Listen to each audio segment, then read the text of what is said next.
Bonjour, voilà, je démarre là la première émission consacrée à la bande dessinée et produite par le site milleeunlibraire.com. Je suis Guillaume Dumorat, libraire au Mont-en-l'Air, Paris 20e.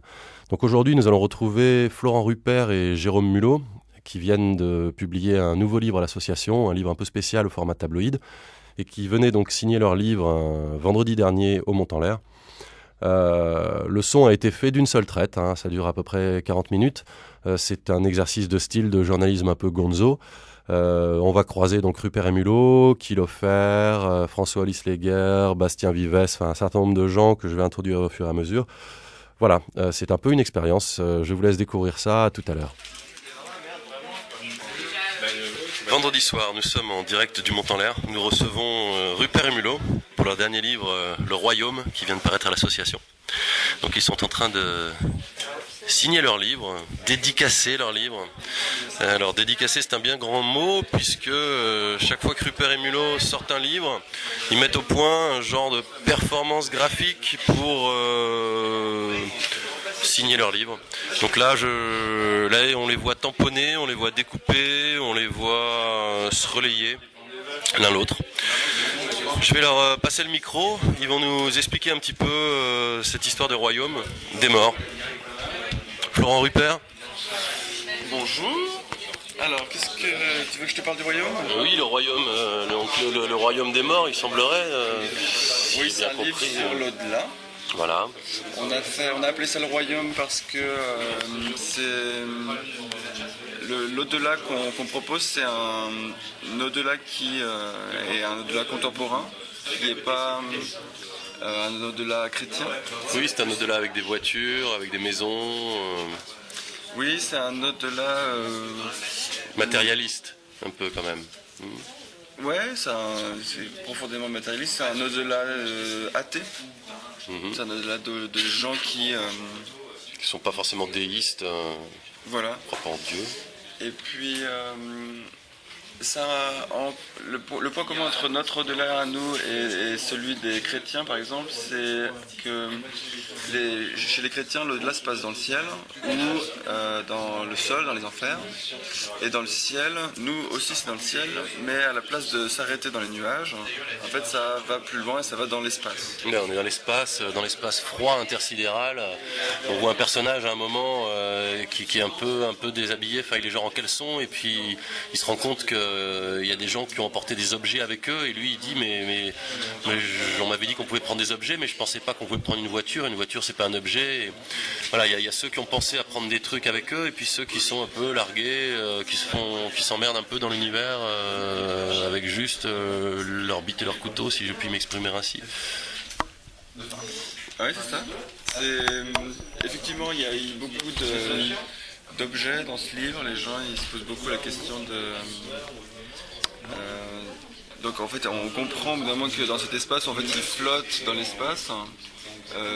Ces gens peuvent prendre avec eux des objets comme tu dis, et là où les gens en fait se sont fait avoir, c'est quand ils considéraient que par exemple des habits ne sont pas des objets, et est-ce qu'une voiture est un objet, est-ce qu'une maison est un objet, etc. Et puis en fait, alors j'en ai pas encore parlé, mais le format de ce livre est très grand. C'est le format de l'ancienne version de l'équipe. C'est-à-dire que c'est en taille, c'est 2 fois la taille de Libé. Oui, ça se présente comme un grand journal tabloïd, donc voilà. C'est imprimé sur un papier journal un peu luxe quand même, c'est un peu plus... un peu plus épais qu'un papier journal, c'est de la belle impression, un bel ouvrage, mais effectivement on a un format gigantesque derrière lequel on peut se cacher, on peut disparaître, se cacher dans le métro pour regarder autour de soi. Jérôme Mulot, donc le comparse de Florent Rupert juste à côté, qui dessinait dans les marges donc, du royaume pour les gens qui sont venus là pour la signature et la rencontre. Est-ce que Jérôme Mulot a quelque chose à rajouter tous ces éclairages indispensables Non, tout ce qu'a dit Florent est assez complet. Ce qu'on peut rajouter d'une certaine façon, c'est que on parlait d'au-delà et d'au-delà pour athée, et j'attire l'attention sur le fait qu'aussi le livre est fonctionne aussi comme un paradoxe, dans le sens où si on est athée, on n'a pas d'au-delà, puisqu'on est censé être mort et se transformer en poussière dans la terre, quoi. Et que du coup un au-delà sans autorité. Alors je sais pas où, mais peut-être. Vous connaissez certainement. Comment on dit, sans un dieu, quoi. Quel est cet espace et comment il peut être gouverné? On est dans un au-delà un peu matérialiste, voilà, et sans queue ni tête. Un au-delà un peu absurde en fait. Voilà. Un au-delà sans Dieu, ça n'a pas de sens. Et du coup, ça s'appelle le royaume sous-entendu des morts. Donc, ce serait comme une grande démocratie où chacun devrait, où c'est le peuple des morts qui serait lui-même le dirigeant de cet endroit, quoi. Et comment l'humanité va se reformer en caste, en club. Il y a ceux qui auront le droit de faire des partouches géantes, ceux qui seront un truc plus select, ceux qui peuvent boire du champagne, ceux qui fabriquent du champagne. Parce qu'on boit du champagne aussi dans l'au-delà. Et c'est vrai qu'on boit du champagne dans l'au-delà, on fait de la voiture, on construit des maisons, on remplit des sacs poubelles. On s'emmerde aussi quand même pas mal. Hein. Et on fait des partouzes parce qu'on s'emmerde. On peut avoir des accidents qui ne nous tuent pas mais qui nous... C'est ça. J'entends Florent Rupert qui ouvre une bière juste à côté de moi. Florent Rupert, y a-t-il de la bière après la mort? Le seul breuvage possible dans l'au-delà, c'est le champagne. C'est le champagne. Bien sûr, qu'est-ce qu'on peut boire d'autre? C'est vrai qu'on boit du champagne dans l'au-delà. Enfin, dans l'au-delà de Rupert Mulot en tout cas. Kilofer a voulu faire une intervention tout à l'heure. Kilofer, y a-t-il une vie après la mort? Non, mais non, je crois pas, mais moi j'étais là quand ils discutaient de ça, Rupert et Mulot, j'étais là parce que je partage leur atelier et Rupert était au Mexique, mais Mulot parlait de ça avec lui et je trouvais la discussion très intéressante, quoi. Ils ont eu tout un débat et c'est vrai que moi j'ai craqué au bout d'un moment, je suis allé expliquer à Rupert que effectivement un au-delà sans religion, un au-delà athée, c'était difficile à concevoir. Mais du coup, ça rendait l'objet très intéressant. Il a quand même pensé un truc pour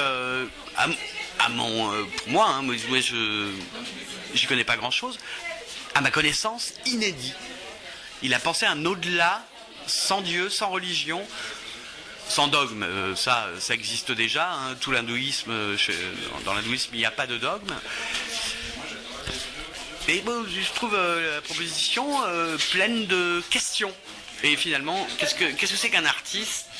C'est quelqu'un qui pose des questions, voilà, qui n'apporte surtout jamais de réponse. Et y a-t-il une bande dessinée après Rupert et Mulot et Kilofer?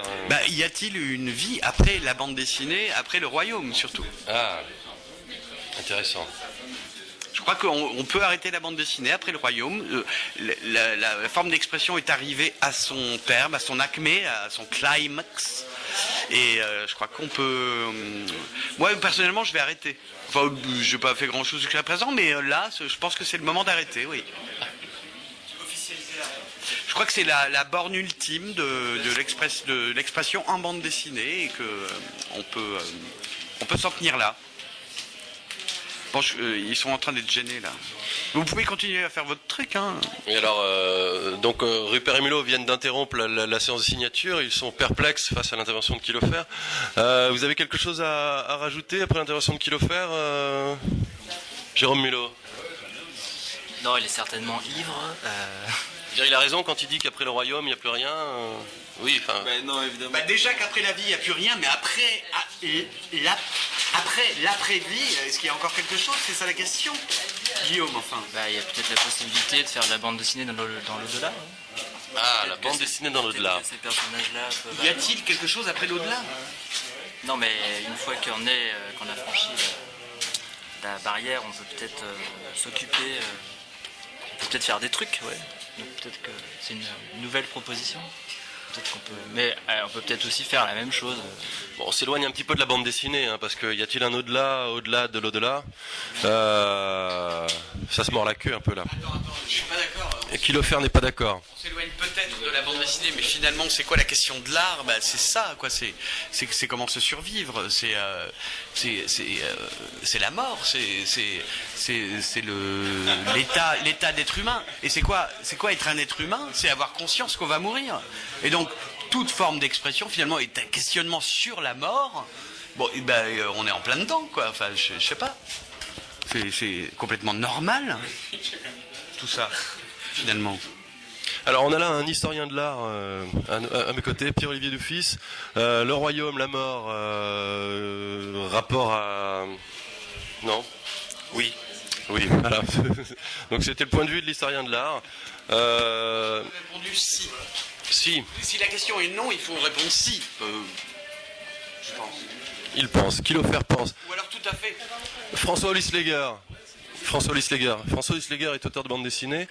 C'est un proche de Rupert et Mulot également. Le royaume, la vie après la mort. François Olisleger. Oui, moi je pense que c'est exactement pareil que pendant la vie en fait. Il va pas se passer beaucoup de différences, on sera juste pas au même endroit. Tu veux dire que tu boiras du champagne dans l'au-delà comme tu en bois aujourd'hui Non, là tu bois de la bière en l'occurrence, mais même si dans le fond c'est plutôt à boire du champagne que de la bière. Voilà, alors peut-être ça sera du champagne et qu'on se rendra compte que c'est tout l'inverse qui s'est produit. C'est qu'on a quand même passé peut-être 80 balais dans le royaume de la mort. Et qu'on va passer maintenant, on aura tout le temps de vivre après, tu vois. D'accord, la vie avant la vie, quoi. La vie autour de la mort. La vie autour de la mort. Avant, après, pendant. Ouais. D'accord. Ça fait sens? Ça fait sens, ça fait sens. Alors on est censé parler bande dessinée. Benjamin. Oui, bonjour. La vie après la mort. Benjamin Chomaz, oui, pardon. Auteur de bande dessinée. Oui, la vie après la mort, c'est pas prouvé encore déjà. Moi j'y crois moyen en fait, c'est tout. Mais j'ai pas lu Le Royaume, donc ce sera à côté du... Et la bande dessinée après Rupert et Mulot? La bande dessinée après Rupert et Mulot, mais pendant et avant et après, et toujours quoi, tout simplement. Mais t'arrives un peu après toi quand même. J'arrive après, mais il faut le temps d'arriver, tout simplement. Et qu'est-ce que je peux répondre à ça? C'est une sorte de stress là que t'es en train de créer, du tout. Non, du tout. J'essaie de. Et c'est sûr qu'on peut pas passer à côté, quoi, parce qu'il y a un livre tous les 3 mois, tous les 5 mois. Mais est-ce que les gens les lisent vraiment en fait, hein? Mais non, personne ne les Rupert et Mulot. C'est ça que je veux savoir. Les gens les posent sur la table basse du salon pour faire genre, regardez comme on est. Sinon, comme j'ai eu un regard assez noir là du moustachu. Surtout de moustachu. Non, mais je l'ai pas lu le dernier en fait, donc le truc de la vie après la mort. C'est un peu, il paraît que le dernier Clint Eastwood c'est ça, je n'irai pas le voir d'ailleurs. Quoique si, parce qu'en fait j'ai encore la carte MK2 jusqu'au mois de février. Tu crois qu'ils se sont passés le mot, Clint Eastwood et Rupert et Mulot? Non, mais ça veut dire qu'ils sont en tendance. Ils sont en tendance. Toujours, tu veux dire que la tendance 2011 c'est l'au-delà, la vie après la mort? Faut bien qu'on réfléchisse à des trucs, quoi. Oui, sachant que 2012 c'est la fin du monde, c'est ça? Je sais pas. C'est ce qui se raconte, non? La fin du monde. Quelqu'un est au courant, la fin du monde pour 2012 Non, Rupert et Mulot, la fin du monde pour 2012. C'est plus vendeur, c'est fini. C'est fini. Ah là là là là. Le royaume donc. Quelqu'un a quelque chose à dire? Je suis censé faire 45 minutes là d'émission. Qui le fait? Oui, alors j'ai quelque chose à dire, c'est que vraiment j'ai été épaté par le discours de Chomaz, vraiment, je l'ai jamais. Il est à son top lui aussi. Vraiment là, on a affaire à une nouvelle génération d'auteurs, qui ont des choses à dire. Ouais, vraiment chapeau. Je veux dire, je crois que je vais arrêter. La bande dessinée? Oui, mais je vais continuer à parler en revanche. Ah voilà, ça m'intéresse. Je suis preneur. Maintenant, je vais me contenter de faire bosser les autres. Pour le Tigre, alors, il faut savoir que... Ah oui, Kilofer s'occupe de la direction artistique du Tigre, donc qui est une excellente revue. Pas la direction artistique, pardon. Je ne m'occupe que des dessins. Il ne s'occupe que des dessins. Donc de la direction artistique des dessins. De la direction artistique des dessins dans le Tigre, nouvelle formule dont le deuxième numéro vient tout juste de sortir. Très réussi. Au demeurant. Oui. Bravo. il y a encore quelques réglages à faire, mais À part la page de Kilofer, où il a un peu photocopié ses cases quand même, il s'est pas trop foulé. c'est drôle, c'est Mais c'est très drôle, c'est très drôle, c'est très drôle. Après, on peut imaginer qu'en s'occupant de la direction artistique des dessins, il n'a pas forcément le temps de produire son strip. Voilà. Et voilà, il en fait un gag Et puis la page avec Jean-Yves autorréférentiel. est très travaillée. C'est vrai, une page très travaillée avec Jean-Yves Duhaut. François Lisleger. Guillaume Dumora.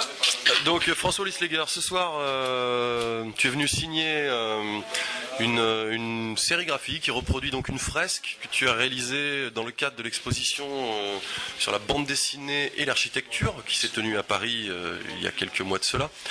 Donc on voit reproduit là sous nos yeux une fresque en miniature puisqu'il s'agissait donc d'une fresque murale au départ. Tout ça démarre en 1910 et en 1920, etc. Enfin c'est par décennies. Et on te voit toi qui évolue dans un univers constitué de symboles architecturaux marquants de l'époque et de bandes dessinées ayant marqué leur époque en général également, voilà, comme qui dirait.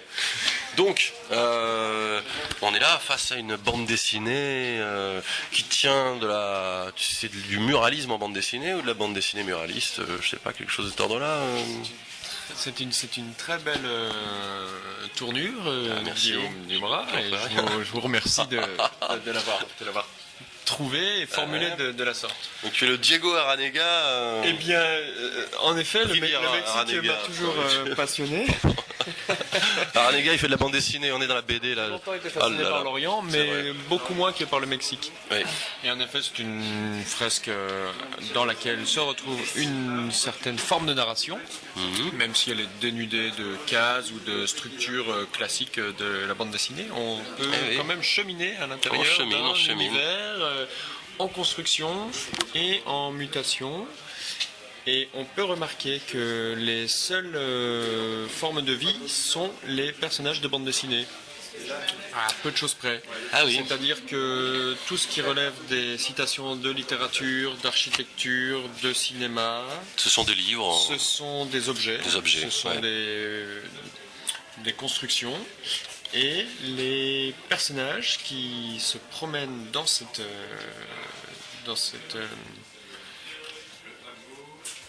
chronologie sont des personnages de bande dessinée. Effectivement, je vois. Donc j'aimais cette idée que la bande dessinée animait la production culturelle au cours du XXe siècle. Bravo. Cher Guillaume. Quel talent. Quelle élégance. Rupert et Mulot. François Lisleger. Ouais. Non, Rupert et Mulot, ils sont en train de dédicacer, là, en l'occurrence. Alors, il y en a un qui dessine, l'autre qui coupe au cutter. Mesdemoiselles, Rupert et Mulot, bonsoir. Rupert et Mulot. Ça vous évoque Rupert, Mulot, Rupert. Vas-y. Alors, je les prends un peu au dépourvu. Est-ce qu'il faut être initié ou pas? Parce que moi, pas du tout. Si on a une découverte brute, je peux le faire, mais... Ah, vous découvrez brutalement Rupert et Mulot, là, vous Oui, voulez très dire? brutalement, c'est... Ah, d'accord. Évidemment, hein. Oui, c'est brutal, ça découpe, ça tamponne, on ne sait pas trop où ils veulent en venir, hein. Ça reste assez incompréhensible tout ça. Voilà, mais c'est de l'artisanat, hein. C'est ça qui est bien. On sent qu'il y a la patte de l'artisan. Alors moi j'avais un truc à dire, sur Rupert et Mulot, et sur le Royaume et sur Dès l'Aventure, parce qu'il faut remarquer qu'ils reviennent à une forme. Alors Dès l'Aventure, c'était le fanzine originel de Rupert et Mulot, hein, qui faisait avant d'être des stars internationales. Je ne sais pas si on peut appeler ça un fanzine, ça avait déjà une c'était de l'autoproduction. On l'a publié nous-mêmes. Dans cette acception, on peut appeler ça un fanzine. Sinon, ça avait franchement belle gueule. Enfin, je les ai connus donc sous la même forme. Et ce qui est intéressant, c'est de voir que c'est la première chose que j'ai connue d'eux. Et là, ils sont en train de parler de quoi? D'une fin, de la fin de la vie, finalement. Ils sont en train de parler d'après la vie. Et ils reviennent à la même forme. Dès l'aventure, ça pourrait être le synonyme de la vie, finalement. Parce que l'aventure, c'est quoi? On est là projeté dans le monde, on ne sait pas ce qu'on y fait. C'est une aventure. Et là, c'est le royaume. Ils sont arrivés à quelque chose. Aujourd'hui, c'est des auteurs. Je veux dire que Rupert et Mulot sont arrivés. Ils sont arrivés. C'est des auteurs. Et quoi? Et finalement, ils sont morts, quelque part. C'est une mort symbolique. Et ils reviennent à leur forme de départ. C'est un peu le néant d'avant la naissance qu'ils mettent en regard avec le néant d'après la vie. Je vois. Finalement, c'est le même néant. Vas-y. Alors je peux réagir par rapport à ce que dit Kilofer.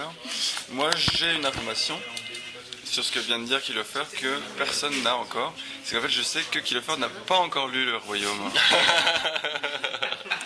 Et donc quand il parle de néant et puis de la fin de Rupert et Milo, il ne sait pas de quoi il parle.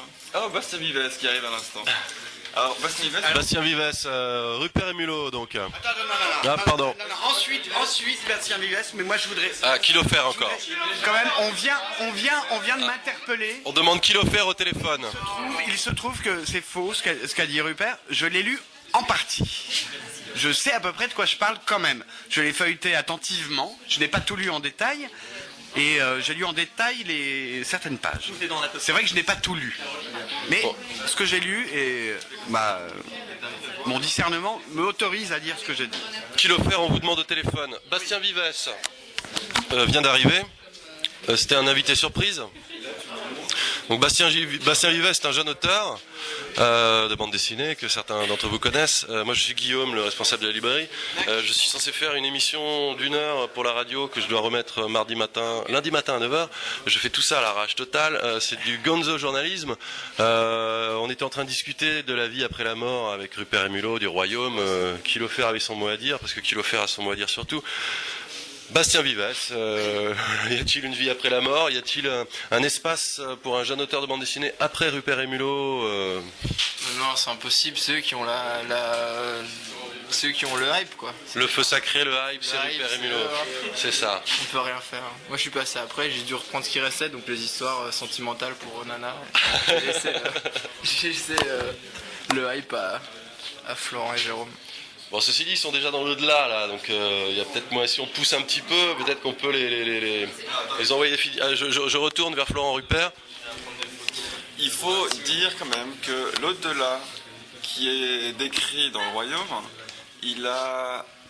on s'en sert en fin de compte pour mieux parler du monde dans lequel on vit. Ah oui. Si on fait une version contemporaine de l'au-delà, c'est pour dire qu'en fin de compte, chaque société mérite son au-delà et cet au-delà va, si vous voulez, quand il y a...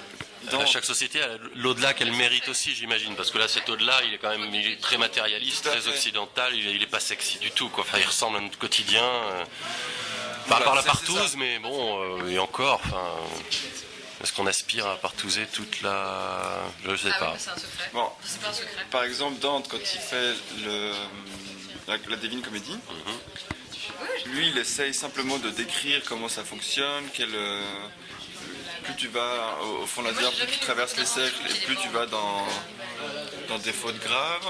Et en fin de compte, cet ordre-là, si tu lis Dante, en fait, tu vois en fin de compte un portrait de la société dans laquelle il vivait. C'est ça, je pense, ce qu'il y a d'intéressant dans ce livre. Et nous, c'est en fin de compte la même démarche, totalement la même démarche. Que tu parles à nous de là, qu'en fin de compte, un espace fictif que ce soit celui des chrétiens ou celui de n'importe quelle religion, en fin de compte, est fantasmé, quoi. Ça ne sert à rien, sauf à être ici pendant qu'on est vivant. Donc nous, on reprend ce principe-là pour parler de notre monde dans lequel on vit, en essayant de décrire des sentiments, de décrire des scènes d'aéroport où il y a deux queues, il y a la queue coupe-fil où tu t'attends pas parce que tu as de l'argent, et la queue pour la deuxième classe, tu vois. Tu vois, tous les sentiments dans lesquels tu peux avoir en vivant aujourd'hui, quoi. Mais encore une fois, là j'en parle très sérieusement, mais c'est un livre qui en fin de compte humoristique. C'est quand même que des scènes. Le but premier est humoristique. Oui, non, mais ça se prend pas au sérieux. Et après, s'il y a des scènes un peu plus contemplatives, je pense quand même que l'objectif final, quand on fait un livre comme celui-là, c'est d'essayer de faire une bande dessinée qui provoque l'imaginaire. Parce que le Royaume n'est que ça, quoi. C'est juste une version fantasmée, datée, en se disant comment est-ce que ça serait l'au-delà. Et comme on peut tous, en fin de compte, imaginer un au-delà aujourd'hui. Ouais, effectivement, on se rend compte que, enfin, moi je sais pas, quand j'étais petit que j'ai le catéchisme, j'imaginais l'au-delà avec le bon Dieu, je trouvais ça chiant comme la pluie, l'idée que je m'en faisais, et en fait on se rend compte que l'au-delà sans le bon Dieu, c'est chiant comme la pluie aussi, quoi. Enfin, qu'est-ce que c'est chiant l'au-delà? Bah, nous, disons qu'on se dit que de la même manière que sur Terre, au bout d'un moment, si tu réfléchis et puis que tu cherches une quête de sens, tu vas te dire qu'est-ce qu'on fait là et toutes les questions métaphysiques que tu peux te poser. Si tu te poses ces mêmes questions-là, mais dans un au-delà, en fait, il n'y a pas grand-chose qui résiste à l'éternité. Rien, mais c'est le drame, c'est l'éternité, effectivement, parce que la vie, ça va, on peut s'emmerder comme des rats morts, mais on s'en fout. Enfin, on est mort finalement dans pas si longtemps que ça, donc on profite mais l'au-delà, c'est effrayant. Est-ce que quelqu'un j'essaie de me retourner là, François Lisleger. Non, t'as plus rien à dire. Yann, non mais lui sur la bande dessinée, je sais pas, Rupert et Mulot, non. Je connais très mal. Il connaît très mal. Je connais très mal Rupert et Mulot. Gérald, est-ce que tu as quelque chose à dire sur cette chose? Oui. Alors, déjà, je voudrais quand même dire que c'est très nettement leur plus mauvais bouquin. Leur plus mauvais bouquin, très clairement. Quoi. Ouais, intéressant. D'autant plus que je l'ai pas lu encore, donc je crois que je peux vraiment pouvoir en parler de manière objective. Après, si on revient sur le sujet de la vie après la mort, je crois qu'en fait, tout ça est très symbolique finalement. C'est-à-dire que finalement, il faut en revenir à la base, on est face à quoi? On est face à quelques feuillets de papier imprimés. C'est-à-dire l'assassinat de quelques arbres sur lesquels gesticulent des petits personnages, donc c'est une sorte de résurrection symbolique. D'accord. Voilà. D'accord. Résurrection symbolique. On va parler de toute autre chose. Tu es l'éditeur du fameux Dame Pipi Comics et sort là, juste au moment d'Angoulême, un numéro spécial de Dame Pipi Comics consacré en grande partie à Mattia Gullberg, qui est le plus finlandais des auteurs finlandais. C'est vrai. On peut dire ça. Ouais. On peut dire ça comme ça. Mais c'est un auteur qui a publié donc un certain nombre de livres à l'association et qui est un auteur inclassable, enfin comme tous les auteurs finlandais inclassables en fait. Voilà. C'est un auteur finlandais inclassable comme tous les auteurs finlandais. Mais c'est surtout que n'ayant aucun talent et les auteurs à qui je travaille n'ayant aucun talent, j'ai essayé de relever un peu le niveau de la revue. Et donc j'avais commencé au début à faire des dossiers pour piquer des BD à des auteurs morts, parce que c'est pratique parce qu'ils peuvent parler. Voilà, Charlie Schlingo. Et je me suis dit qu'avec Mattia Gullberg, un auteur finlandais, sur un malentendu linguistique, peut-être il accepterait, ce qui a été le cas. Donc pour l'instant ça marche plutôt bien. Voilà, je pense que quand viendra l'année spéciale de la bande dessinée finlandaise en 2037, je vais me faire des couilles en or, j'aurais mis de côté quelques numéros que je pourrais vendre une fortune sur eBay. Et voilà, j'attends cette année 2037 avec impatience. C'est bien. Quelque chose à rajouter Tu es en train de faire ton... Je sais pas, Mattia Gullberg sera à Angoulême Eh bien, que je sache, non, il ne sera pas là, mais c'est bien dommage. Mais je serai là, par contre, ce qui compensera pas beaucoup, mais un petit peu.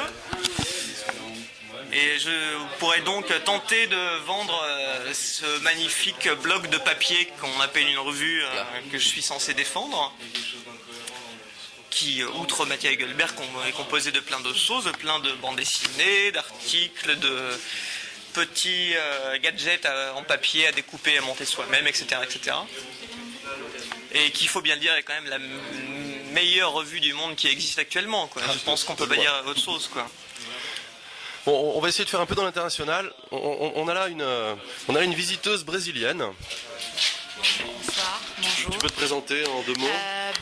Je travaille pour une maison d'édition de bande dessinée au Brésil, Barba Negra, et je suis là en vacances pour aller à Angoulême aussi et connaître un peu ces mondes dessinés en français parisien. Donc tu les connais déjà, puisque je crois que tu as fait venir, en tout cas tu as reçu, tu n'étais pas la seule, mais tu étais là quand Kilo Fer s'est rendu au Brésil. Donc oui, j'ai... Allé faire son malin.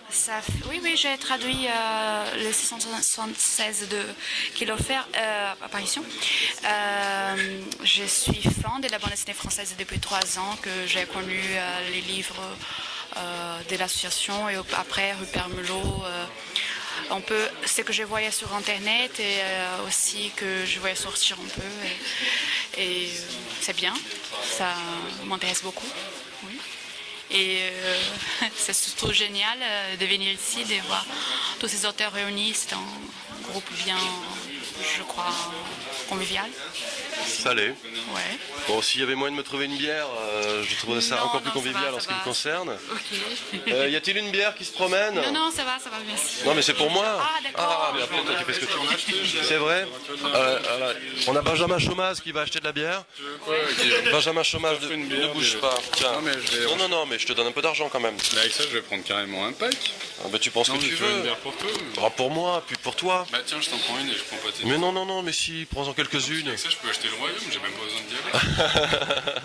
Non, je reviens tout de suite. Alors acheter des livres ou de la bière. Et je vais prendre mon écharpe. Ça marche. Comme ça, on est là. Mais oui, mais tu sais que j'ai un sujet à faire. Mais pour lundi matin, j'ai une émission à faire, moi. Il faut que je rende ça à 9h. Mais pour 1001libraire.com. Un portail de libraires indépendants. Voilà. J'essaie de rebondir. Je passe dans la pièce à côté. Alors je passe, je fais un tour de piste vite fait. Y a-t-il un auteur dans la salle? Non, il n'y a plus d'auteur. Mais que sont les auteurs devenus? Alors, on avait Bastien Vives sous le bras, puis il est parti, Bastien Vives. On va essayer de mettre la main dessus. Non, il y a Kilofer au téléphone, dehors. Kilofer toujours au téléphone. On y retourne. On va aller embêter Rupert et Mulot. Rupert et Mulot.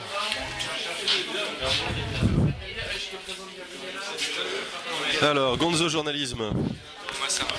Alors Guillaume du Mont-en-l'Air, tu as passé ton temps à interviewer tout un tas d'auteurs de bande dessinée sur la vie après la mort, mais finalement on a oublié d'interviewer le principal intéressé, c'est-à-dire toi-même, sur ce que tu pensais donc de la vie après la mort et en particulier en bande dessinée. Donc on aimerait bien avoir ton avis. Alors moi je suis censé faire une émission sur la bande dessinée, pas spécialement sur la vie après la mort, à vrai dire. Je dirais qu'on a un peu débordé, on s'est laissé emporter dans les directions. Alors mon point de vue sur la vie après la mort, je suis pas sûr que ça intéresse les auditeurs. Y a-t-il une vie après la librairie? Y a-t-il une vie après la librairie? En ce qui me concerne, non. Je pense que je mourrai dans ma librairie. Voilà. Et puis ce sera la fin de la librairie. Ce sera la fin et de ma librairie et de la librairie parce qu'il n'y aura plus de librairie, qu'il n'y aura plus de vie sur Terre de toute façon, et qu'à partir de là, tout est foutu et qu'il n'y a plus rien à espérer. Guillaume, la question peut être prise dans un autre sens. Et c'est pas dans ce sens-là, tu veux dire, est-ce que quand le soir il sort de sa librairie, il y a une autre vie? On peut poser la question de cette manière-là aussi. De cet angle-là, non, mais un libraire n'a pas de vie en dehors de sa librairie. D'accord, c'est intéressant. Mais j'ai cru comprendre que tu étais très influencé en fait par un grand conceptualiste de la librairie, qui est le libraire du regard moderne, qui compte, si j'ai bien compris, mourir étouffé sous des piles de livres. Alors c'est tout ce qu'on lui souhaite. Jacques Noël sans doute mourra étouffé sous des piles de livres. Tout ce qu'on peut espérer, c'est qu'en fait les piles de livres bloqueront l'accès à la porte, que Jacques Noël se desséchera, se momifiera, et qu'il faudra surtout interdire à tout le monde de rentrer dans de se mausoler. Et je pense qu'il faudra attendre 1000 ou 2000 ou 3000 ans, comme on a fait avec les momies en Égypte, et que dans 1000 ou 2000 ou 3000 ans, si des survivants il y a, qui puissent aller creuser, retrouver la momie de Jacques Noël, et puis surtout retrouver le témoignage magistral de la contre-culture du XXe siècle et du XXIe siècle naissant. Et voilà, ce serait intéressant de cryogéniser en fait un regard moderne. Alors cryogéniser, je ne sais pas si c'est la bonne technique, nos amis scientifiques pourront nous reprendre, mais en tout cas de figer cet instant-là, de figer ce fond-là, de figer cet état d'esprit-là, voilà, Jacques Noël, un regard moderne, la meilleure librairie du monde, hein. Je précise pour nos auditeurs. On enchaîne. Rupert et Mulot, la vie après la mort. Y a-t-il une bière après la bière? Il y a un mec qui vend des t-shirts. Oui, Benjamin Chomaz est parti chercher des bières. Quoi donc? Des t-shirts? Oui. C'est un peu le curé de la bière après la bière, en fait. Le curé de la bière après la bière. Il faut que j'enchaîne là, hein. Il faut que je trouve parce que là, pardon. Je crois que c'est ici que le français au-delà, on veut se demeurer vivant toujours. Pourquoi on Nous devrait Oui, non, pour les gens. Les artistes, oui, nous on n'est pas artistes. Eux, ils veulent laisser une œuvre. Moi, je m'en fous. Moi, je laisse une librairie. Ça veut rien dire. Mais penser au-delà, c'est toujours penser à sa propre continuité. C'est vrai. C'est pas un désir. C'est vrai. Oui, un peu égocentrique aussi. Ah oui. Non? Oui, certainement. Certainement.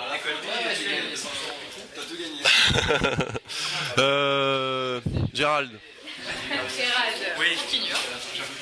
C'est reparti. Mesdemoiselles, vous avez assisté à une